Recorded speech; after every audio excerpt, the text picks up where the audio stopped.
I don't get it. I guess I'm not supposed to get it. Why people just don't want to go back to work. It's none of my business.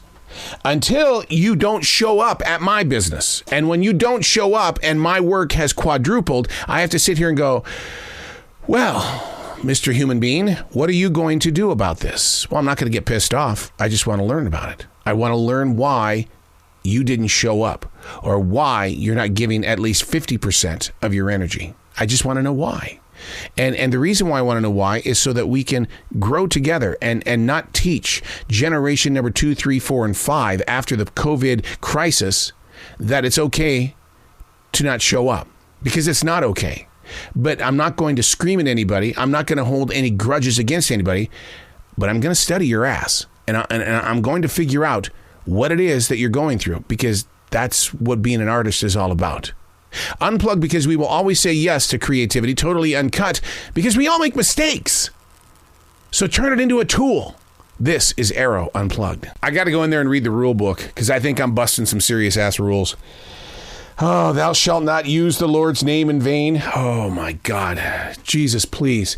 My body is aching like you wouldn't believe. How, if I'm talking with you, I mean, and I'm in pain, I'm sure you're probably going, oh my God, here comes the complainer again. Oh man, no matter how many times we fix that pain, you always got to sit there and say Jesus this and Jesus that. Oh, I gotta go read the rule book, because I think I'm busting the rules, because I use the word God and Jesus a lot when my body is aching the way that it is. And you know, I'll never forget the heart doctor, man, the cardiologist. He told me back in 2009, he says, you better start acting your age. And that means you better sit down and start slowing down. I said, no, that's not me, because I'm not the age that you think I am on that piece of paper. I am this age, and I will continue to be. And of course, I'm in pain. And then every morning when I wake up, it's like, oh, Jesus, please.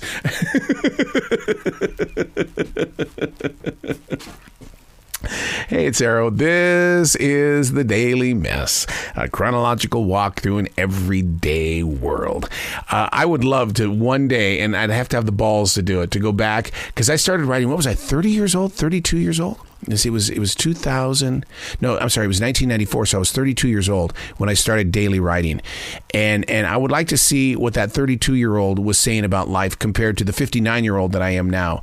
They're not the same person. And that's what I love about daily writing, is that it's like, oh my God. You know, it's like the pains that I was having at 32 compared to the pains that I have at 59 are like two completely different things. And that's what's fun about being a daily writer, is I'm not trying to glorify anything.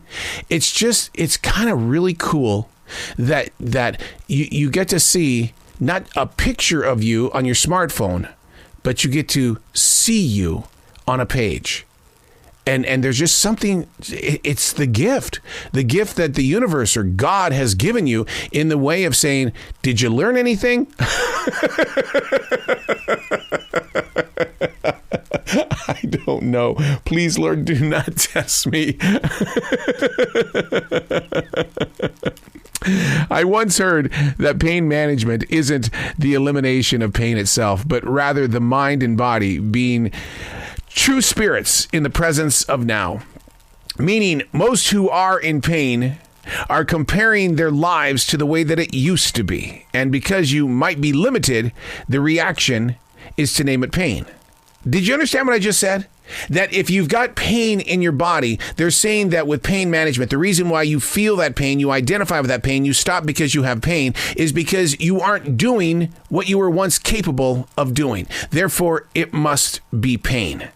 See, I'm no medical professional. I'm not going to pretend to be one, but I'm really good at being in pain. I'm really good because, man, I'm a martial artist. I jumped off my house when I was a kid. I did stupid boy things. And you know, my dad would say, you're going to have a life full of pain. Well, Dad, I wish I would have listened to you. But you know what? We would kick the crap out of those bags in Taekwondo. I remember I would go to a normal gym and just beat the living hell out of that big bag with my fists, with my elbows, with my body. And never once did I ever think, you're going to pay for this later. You're going to pay for this.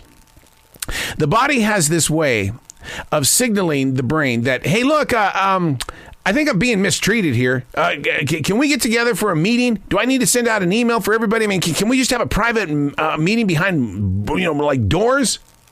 I'm well aware of what's creating my pain, but I'm not going to flood my system with pills to make it go away. That's just not who I am. There's already enough junk inside my trunk, and I don't need to trip on the dance floor. So what I've decided to do is to listen to the pain, to find respect for my pain, to be aware of what triggers my pain. The pain in your heart and thoughts is no different than a cramp in your leg. When the body needs attention, you got to listen to it. You see, no human mind can defeat the noise a body is creating. You've got to build a relationship. Well, what the hell does that mean? You mean I got to talk to myself? Yeah, but not in human ways.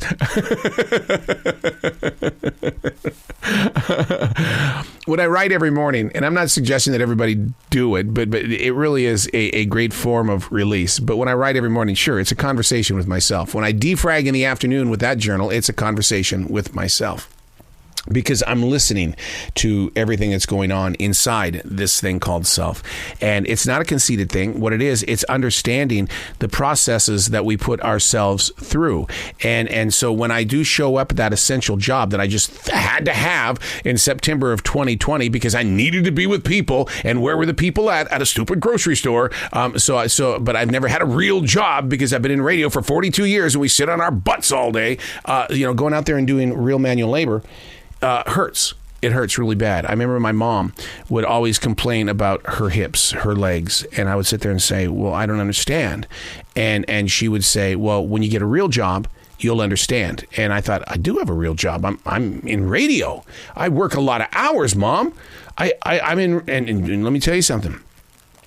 If I were to let you see my journals, you would see that there was a tremendous amount of pain inside that industry. And that creative people go through unheard of amounts of expectation created by other people who are stealing your art.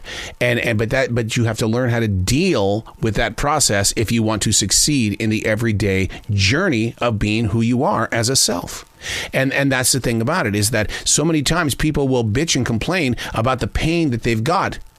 But the only way to get free of it is to take a pill, or to take another shot of this, or smoke that. And it's like, okay, that's your decision.